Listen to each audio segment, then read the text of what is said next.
ในหมู่บ้านชนบทแห่งหนึ่งมีชายหนุ่มที่ขยันขันแข็งอาศัยอยู่กับแม่2 คนที่บ้านหลังเล็กติดริมแม่น้ำพ่อของเขาตายจากไปนานแล้วผู้เป็นแม่จึงอดทนเลี้ยงดูเขามาด้วยความยากลำบากชายหนุ่มจึงรักและกตัญญูต่อแม่ของเขาเป็นอย่างมากเมื่ออายุถึงวัยที่จะมีครอบครัวแม่จึงบอกให้เขาหาผู้หญิงที่เขาชอบเพื่อที่จะแต่งงานสร้างครอบครัวต่อไปแต่ชายหนุ่มยังไม่อยากแต่งงาน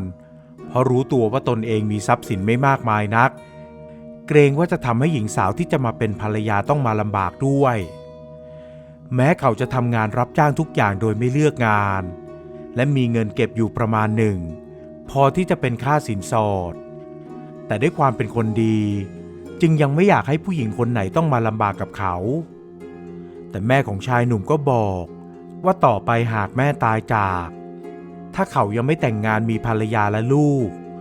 ต่อไปในอนาคตเขาจะต้องอยู่เพียงลำพังแม่ไม่อยากเห็นเขาต้องโดดเดี่ยวไปจนแก่จึงขยันขยอให้ชายหนุ่มแต่งงานเพื่อมีครอบครัวที่อบอุ่นไม่ต้องห่วงแม่หรอกลูกเอ้ยลูกต้องมีครอบครัวมีลูกมีเมียอีกหน่อยแม่ตายจากไปเจ้าจะได้ไม่ต้องอยู่คนเดียวยามแก่ในที่สุดชายหนุ่มก็คล้อยตามแม่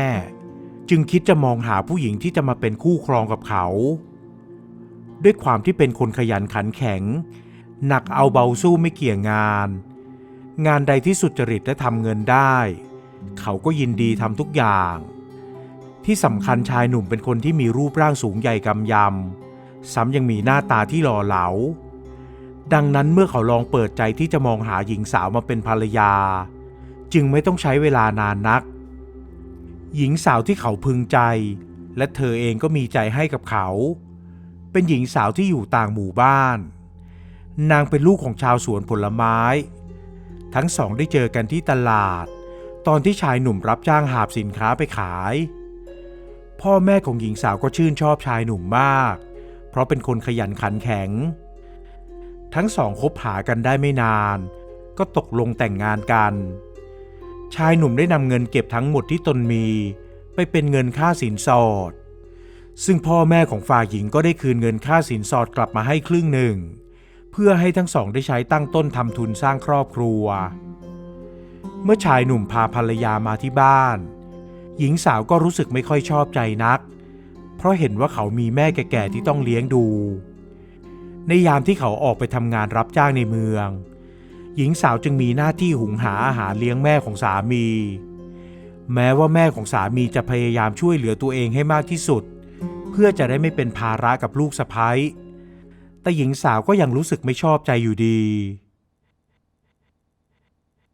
ทั้งสองอยู่เป็นครอบครัวกันไปได้ไม่กี่ปีแม่ของชายหนุ่มก็ล้มเจ็บจนต้องล้มหมอนนอนเสื่อทำอะไรไม่ไหวงานดูแลแม่สามีที่เจ็บป่วยจึงทำให้ภรรยารู้สึกเบื่อหน่ายเงินทองที่สามีหามาได้ก็หมดไปกับค่ายารักษาแม่ชีวิตความเป็นอยู่ก็เริ่มฝืดเคืองมากขึ้นหญิงสาวทนต่อไปไม่ไหวจึงเอ่ยปากบอกสามีว่าจะกลับไปที่บ้านโดยอ้างเหตุผลเรื่องแม่ของเธอเองก็ป่วยเช่นกันฉันต้องกลับไปดูแม่สักหน่อยน่ะพ่อเพิ่งให้คนมาส่งข่าวว่าแม่ป่วยหนักอยากให้ฉันไปดูใจแม่ถ้าเธอไม่อยู่แล้วใครจะช่วยพี่ดูแลแม่ล่ะชายหนุ่มเอ่ยถามออกไปเพราะเขาต้องออกไปทำงานทุกวันฝ่ายคนเป็นแม่พอได้ยินลูกชายกับลูกสะใภ้ปรึกษากันเรื่องนี้ก็ไม่อยากให้ทั้งสองต้องมาทะเลาะกันนางจึงรีบบอกลูกชายว่าไม่ต้องเป็นห่วงเวลาที่เขาออกไปทำงานนางก็พอจะช่วยเหลือตัวเองได้และเอ่ยปากบอกให้ลูกสะใภ้รีบเดินทางไปดูแลแม่ชายหนุ่มจึงยอมทำตามความต้องการของภรรยาและดูแลแม่ของเขาเองทุกเช้าก่อนที่จะไปทำงานรับจ้างเขาจะหุงหาอาหารเอาไว้ให้แม่ตกเย็นก็กลับมาดูแลอาบน้ำทำอาหารให้แม่เก็บถ้วยชามลงไปล้างที่ริมแม่น้ำและโปรยเศษอาหารที่เหลือก้นชามลงไปในแม่น้ำเพื่อเป็นอาหารให้กับปลาตัวเล็กตัวน้อยที่ว่ายมาคอยกินเศษอาหารจากเขาทุกวันต่อมาแม่ของเขาเกิดป่วยหนักมีไข้สูง อาการย่ำแย่และไม่สามารถดูแลตัวเองได้ทำให้ชายหนุ่มต้องเลิกออกไปทำงานรับจ้างทุกอย่างเพราะต้องดูแลแม่อยู่ที่บ้านเขาพยายามกินอยู่อย่างประหยัดที่สุดเพื่อให้พอมีกินมีใช้ระหว่างที่อยู่ดูแลแม่เช่นนี้แม้เขาจะพยายามไปที่บ้านภรรยาเพื่อขอร้องให้เธอกลับมาช่วยดูแลแม่เพื่อที่เขาจะได้ออกไปทำงานหาเงินมาไว้สำหรับใช้จ่ายแต่ภรรยาของเขาก็ยังอ้างว่าแม่ของหล่อนยังไม่หายป่วยจึงไม่สามารถกลับมาพร้อมกับเขาได้ชายหนุ่มจึงกลับมาบ้านด้วยความผิดหวังเงินทองที่เก็บเอาไว้ก็หมดลงแล้วเพราะเขาต้องนำไปซื้อยาและซื้อข้าวสารอาหารแห้งมาเก็บไว้ในเย็นวันหนึ่งขณะที่เขานำถ้วยจานไปล้างที่ริมแม่น้ำและโปรยเศษอาหารลงไปในแม่น้ำนั่นเองก็มีปลาตัวหนึ่งมาว่ายวนเวียนอยู่ใกล้กับสะพานที่เขานั่งอยู่ชายหนุ่มนั่งชันเข่าและเกยคางไว้บนเข่าด้วยความรู้สึกอับจนหนทางเพราะตอนนี้เขาไม่มีเงินเหลือติดบ้านแล้วจู่ๆเจ้าปลาตัวน้อยนั้นก็กระโดดขึ้นมาบนสะพานแล้วมันก็ดิ้นพลิกตัวไปมาบนสะพานนั่นอ้าวเจ้าปลาน้อยเจ้ากระโดดขึ้นมาทำไมเดี๋ยวก็ได้ตายหรอกมานี่ข้าจะพาเจ้าลงน้ำชายหนุ่มพูดกับปลาน้อยแล้วก็พยายามตะครุบตัวมันมาไว้ในมือจากนั้นก็เอาตัวมันปล่อยลงไปในน้ำเมื่อปล่อยปลาลงไปในน้ำแล้วเขาก็กลับมานั่งถอนหายใจอยู่อย่างนั้นครู่หนึ่งแล้วเก็บถ้วยชามเตรียมจะเดินขึ้นบ้านในตอนนั้นเองเขาก็หันไปเห็นว่าบนสะพานไม้ที่เจ้าปลาน้อยกระโดดขึ้นมาเมื่อครู่นั้นตอนนี้มีเกล็ดปลาตกอยู่1 เกล็ดทว่ามันไม่ใช่เกล็ดปลาธรรมดาแต่มันเป็นเกล็ดปลาที่มีสีทองอร่ามเมื่อเขาหยิบขึ้นมาดูก็พบว่ามันเป็นทองคำแท้ชายหนุ่มเพ่งมองลงไปในน้ำก็เห็นว่าปลาตัวเดิมมาว่ายวนเวียนอยู่ในน้ำใกล้ๆกับสะพานเขาจึงรีบเอ่ยขอบคุณมันเจ้าให้เกล็ดทองแก่ข้าใช่ไหมเจ้าปลาข้าขอบใจเจ้ามากนะชายหนุ่มดีใจมากที่ชีวิตของเขากับแม่จะไม่อับจนหนทางอีกต่อไปแล้วเช้าวันรุ่งขึ้นเขาจึงรีบนำเกล็ดทองไปขายที่ร้านทองในตลาดได้เงินมาจำนวนหนึ่งก็ซื้อข้าวสารอาหารแห้งและจ่ายยามาให้แม่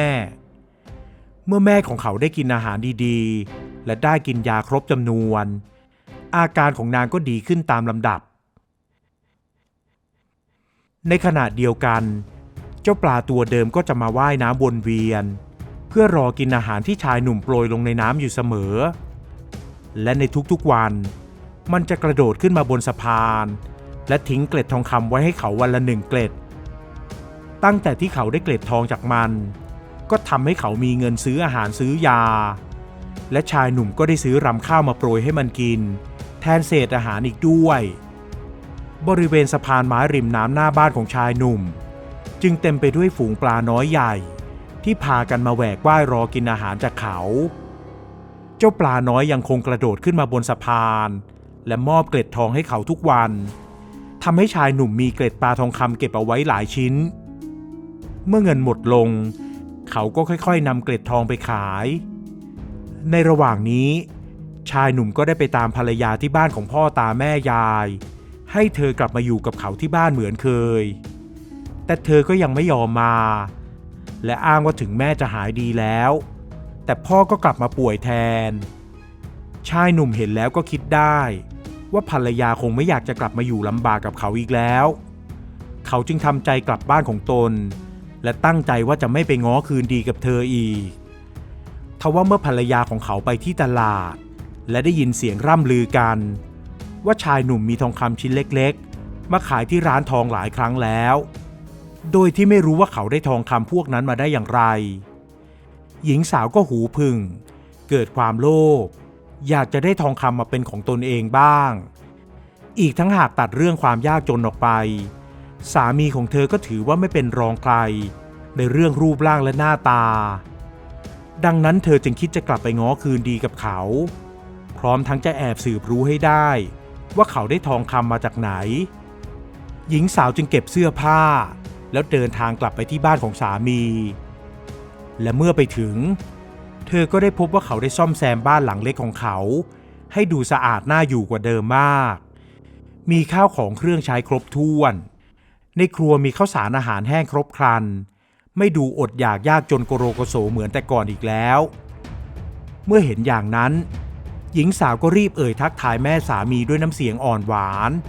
และบอกว่านางจะกลับมาดูแลแม่สามีเหมือนเดิม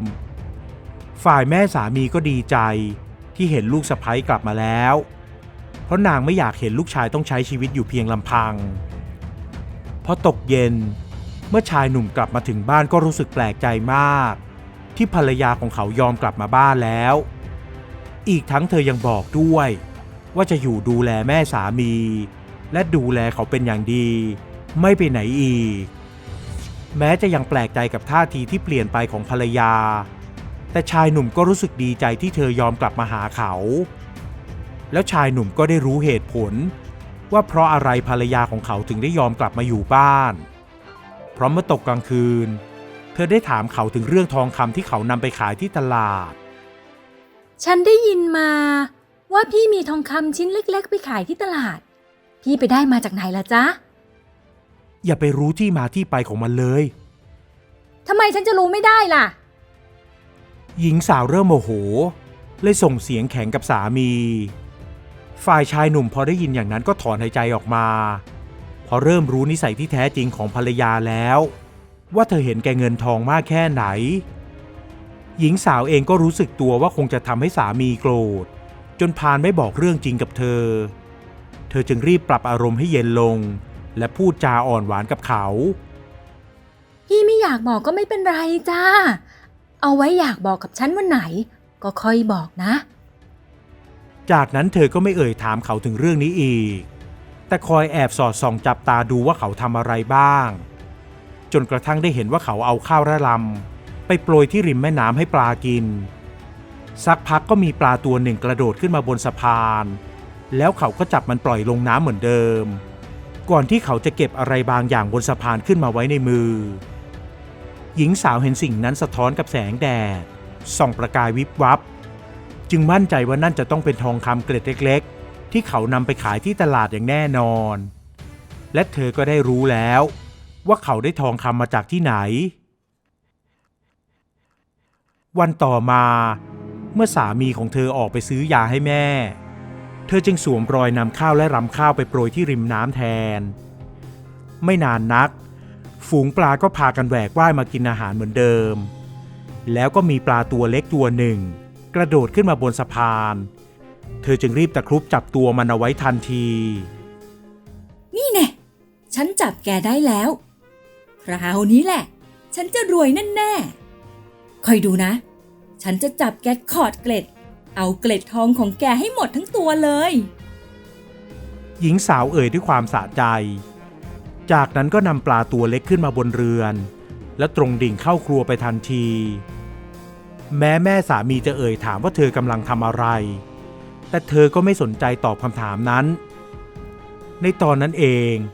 ชายหนุ่มก็กลับมาถึงบ้านแล้วเดินขึ้นมาบนเรือนแม่ของเขาได้เล่าให้ฟังว่าหญิงสาวเพิ่งจะขึ้นมาจากริมแม่น้ำแล้วรีบร้อนเดินเข้าครัวไม่รู้ว่าจะทำอะไรเขาจึงรีบเดินตามเข้าครัวไปทันทีก็เห็นว่าภรรยากำลังขอดเกล็ดปลาจนเกล็ดของมันร่วงอยู่เต็มเขียงนั่นเธอกำลังทำอะไรน่ะก็ขอดเกล็ดปลายังไงล่ะฉันถามพี่ดีๆแล้วว่าได้เกล็ดทองคำมาจากไหนพี่ก็ไม่ตอบฉันจึงได้แอบดูพี่แล้วก็แอบไปจับปลามาสิเองแบบนี้ไงทีนี้แหละฉันจะมีเกล็ดทองคำมากกว่าพี่ซะอีกเกล็ดทองคำที่ไหนกันเธอดูดีๆสินั่นมันเกล็ดปลาธรรมดาทั้งนั้นชายหนุ่มชี้ไปบนเขียงให้ภรรยาดูหญิงสาวจึงรีบหันกลับไปมองบนเขียงแล้วก็พบว่าบนเขียงนั้นมีเพียงปลาตัวเล็กที่ตายแล้วกับเกล็ดปลาธรรมดาเท่านั้นไม่ได้เป็นเกล็ดทองคำแต่อย่างใด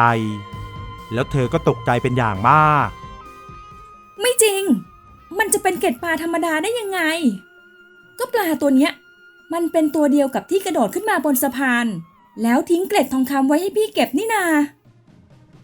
พอหญิงสาวพูดแบบนี้ชายหนุ่มก็รู้แล้วว่าเธอแอบดูเขา และที่เธอกลับมาก็คงเพราะความโลภเป็นแน่แท้ ไม่ได้คิดจะกลับมาหาด้วยความรักและความเป็นห่วงอย่างที่ปากบอกไม่มีเกล็ดทองคำอะไรทั้งนั้นแหละเธอก็เห็นกับตาตัวเองแล้วไม่ใช่หรือทีนี้เธอก็ตัดสินใจเอาเถอะนะว่าจะอยู่กับพี่และแม่ต่อไปหรือจะกลับไปอยู่ที่บ้านของเธอเมื่อหญิงสาวได้เห็นเกล็ดปลาธรรมดาที่ไม่ได้เป็นเกล็ดทองคำอย่างที่เธอคาดหวังและได้ฟังคำพูดของสามีก็คิดว่าหากยังอยู่กับเขาต่อไปเธอคงต้องกลับไปลำบากเหมือนเดิมแน่ๆเธอจึงตัดสินใจบอกเลิกกับเขาและเก็บเสื้อผ้ากลับบ้านของเธอโดยไม่หวนกลับมาอีกส่วนชายหนุ่มแม้จะไม่มีเจ้าปลาตัวน้อยมาให้เกล็ดทองคำทุกวันเหมือนเดิมอีกต่อไปแล้วแต่ที่ผ่านมาเขาก็ยังมีเกล็ดทองคำของมันเก็บเอาไว้หลายชิ้นเขาจึงไม่คิดเสียดายอะไรนอกจากรู้สึกเสียใจและสงสารเจ้าปลาน้อยที่ต้องมาตายเพราะความโลภของหญิงสาวเขานำศพของมันไปฝังกลบเอาไว้อย่างดีและดำเนินชีวิตต่อไปตามปกติโดยที่เขาก็ยังคงดูแลปรนนิบัติแม่ของเขาอย่างดีต่อไปจนกระทั่งนางได้ตายจากไปอย่างสงบด้วยโรคชราต่อมาไม่นานชายหนุ่มก็ได้แต่งงานใหม่กับลูกสาวร้านขายข้าวสารที่เขาไปซื้อข้าวสารร้านของเธออยู่เสมอพ่อแม่ของหญิงสาวพึงพอใจนิสัยของชายหนุ่มมานานแล้วและชื่นชมที่เขาเป็นคนกตัญญูกับมารดาจึงมั่นใจที่จะยกลูกสาวให้แต่งงานกับเขาชีวิตครอบครัวของชายหนุ่มยอดกตัญญูกับภรรยาคนใหม่จึงดำเนินไปอย่างมีความสุขและในทุกๆวันเขาก็ไม่ลืมที่จะนำข้าวและรำไปโปรยลงน้ำเพื่อให้ทานกับบรรดาปลาน้อยใหญ่อยู่เสมอแม้ว่าเขาจะไม่ได้เจอเจ้าปลาวิเศษอีกแล้วก็ตาม